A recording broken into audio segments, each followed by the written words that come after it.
A humanoid robot just performed a feat that looks impossible without context. It happened only days before a major company event or deadline. And that timing matters, but not for the reason most headlines suggest. A robot can look superhuman in a 10-second clip and still be nowhere near ready for the work people imagine. What would have to be true for that demonstration to matter outside a lab? And why is the most important competition in robotics no longer just about building a better body? Start with the visible claim. The robot reportedly reached a particular performance metric and completed a specific task using its hardware and control system. But those numbers are useful only when we know exactly what they measure. Speed on a marked path is not the same as speed in a crowded warehouse. A jump on a prepared surface is not the same as balance on loose gravel. Lifting an object with a known shape is not the same as handling something fragile, slippery, or unexpectedly heavy.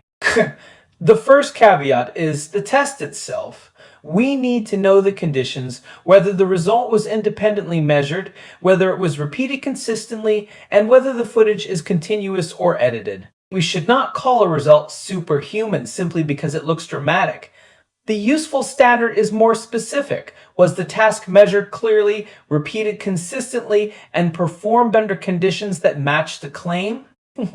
Even under controlled conditions, the performance can still be technically meaningful. To make a humanoid move quickly, recover from a mistake, and coordinate its limbs without collapsing, engineers have to solve several problems at once. The robot must sense its environment, estimate the position of its joints, predict momentum, plan a motion, and send commands to its motors before the information becomes outdated.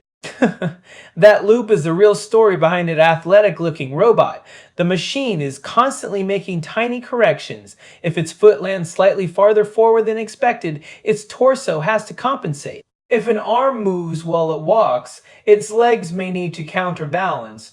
If a camera misreads an edge, the system needs a safer response before a small error becomes a face-first fall. And the release date gives us the next clue, because this demonstration appeared just as the company needed to prove something much bigger. The companies try to convince buyers, investors, partners, or the public that humanoid robots are moving from research projects toward real products. In that context, a spectacular movement demo is more than a viral clip.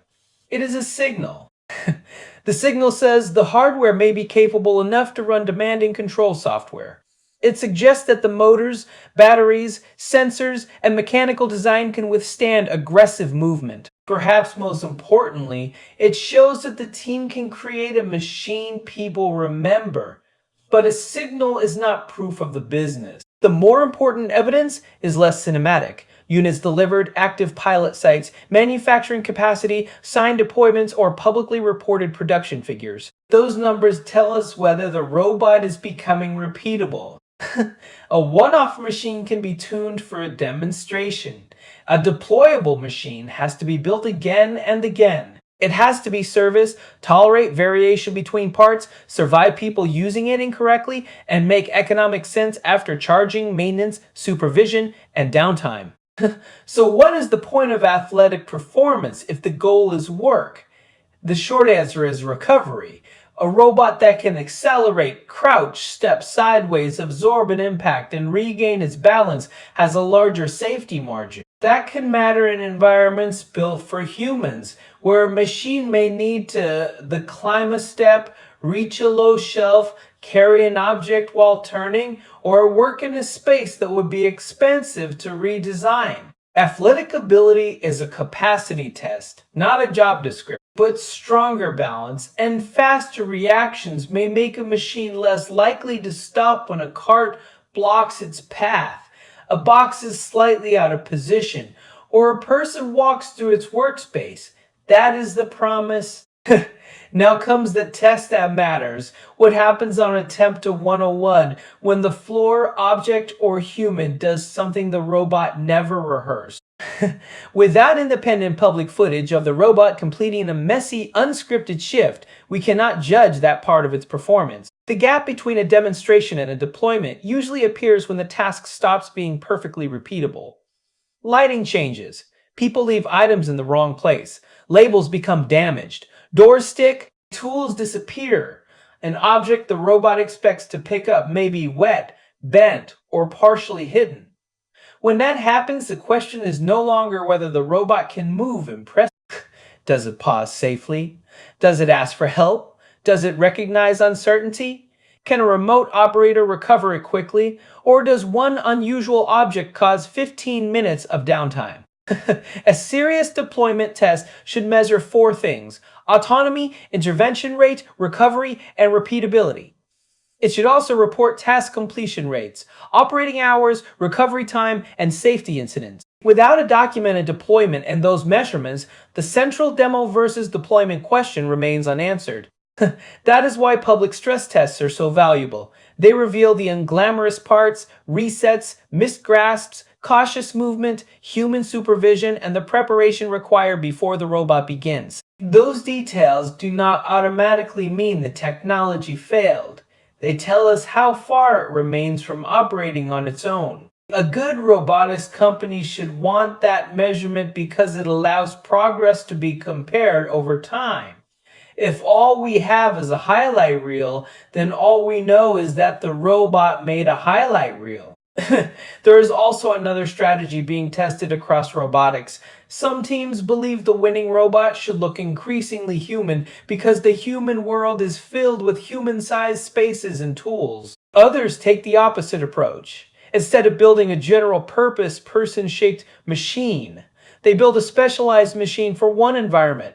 That specialized machine might be a wheeled warehouse robot, a fixed industrial arm, a quadruped inspection robot, a teleoperated system, or a purpose-built field machine. The specialized approach may look less futuristic, but fewer things can go wrong.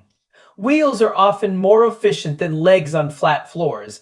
A fixed arm can be safer and more precise when its workspace never changes. A purpose-built machine can carry larger batteries, use simpler sensors, and avoid the challenge of keeping a tall body upright.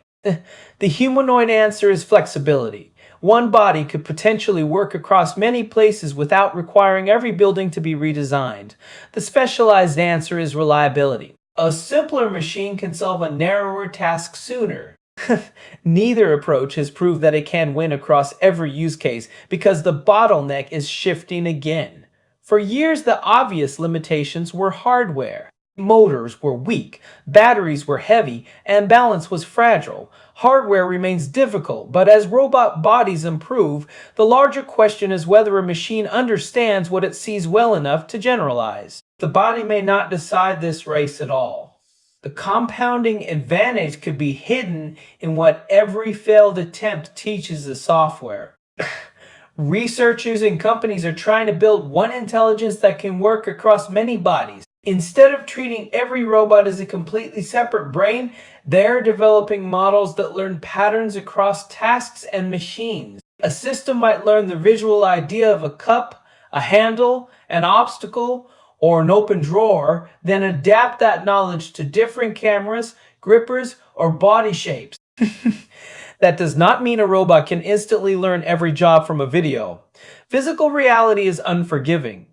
A model needs information from real sensors, real contact, real failures, and often simulation. It also needs boundaries because in the physical world, a confidently wrong answer can damage equipment or hurt someone. If transferable intelligence works, the long-term winner may not be the robot with the flashiest body. It may be the company that gathers the best real-world data, learns from the most deployments, and transfers useful skills across machines. So is this humanoid robot actually superhuman?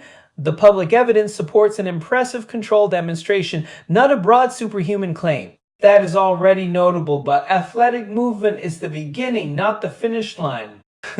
The next breakthrough will not be a robot doing one spectacular thing once. It will be a robot completing an ordinary task for hours, handling strange exceptions, recovering safely, and proving that the result can be repeated at scale.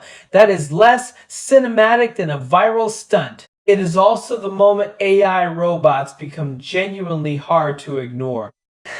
Like the video and subscribe for more robotics breakdowns.